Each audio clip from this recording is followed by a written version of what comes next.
In this video, I'm going to be talking about how you can save your baby guppies from being eaten by the parents. This method works on a lot of other fish, but today I'm just going to be focusing on guppies. So guppies will eat their babies for quite a few reasons, but the main ones is just that they're hungry. They're also just cannibals in general to babies. I don't think they could eat other fish unless they're like dead. They'll eat their babies if they're hungry, and so whilst there are babies in the tank, I recommend feeding them every day, because usually you'd only feed them like every 1 to 3 days, but in this case you want to make sure that they are constantly full, or else they will eat their babies because it's the only other food in the tank. You could just also take out the parents, but if you don't have another tank or you just want the babies in there, just try these things. So the way you stop the parents from eating the babies is by putting hiding places in there. There's no way to like make the parents not want to eat the babies unless they're not hungry, but you can put hiding places in there.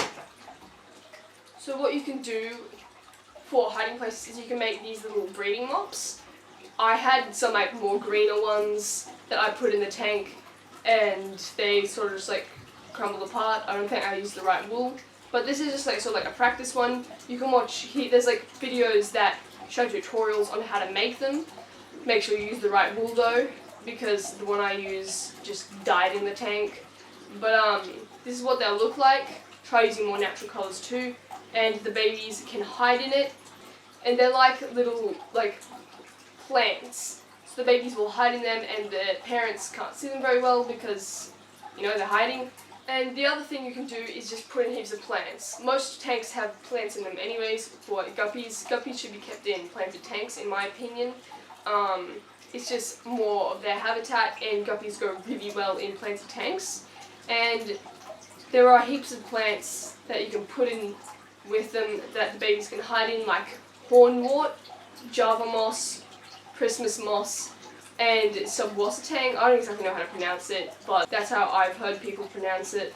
Subwasatang. You might pronounce it another way, whatever.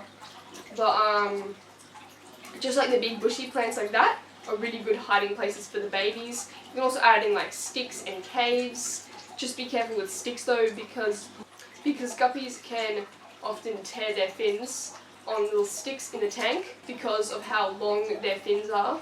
There are short fin guppies and stuff, but these guppies, the guppies I have, generally have longer fins. If you try these methods, the guppies are probably going to eat some of the babies anyways, but you will have a lot more babies surviving. And the ones that don't survive were either just not good enough, they didn't run away, or the parents would have eaten off all the ones that were not strong enough to survive or had deformities that wouldn't have given them a very good life anyways. So it is good sometimes for the parents to eat them, because those babies would get eaten in the wild anyways. Like all the good quality guppies that don't have any bad deformities to them or something that makes them unable to survive without being eaten to death, all those would just get eaten, and you'll be left with mostly good guppies. So that's the method I use to make sure that a lot of my guppies make it. This isn't like the most efficient way of doing it. Like a lot of like full-on guppy breeders would put them in another tank, but I don't breed my guppies for profit or anything. I just sort of let it happen. So thank you for watching. If you could, please consider liking or subscribing because I'm quite new. And I'll see you guys in the next video.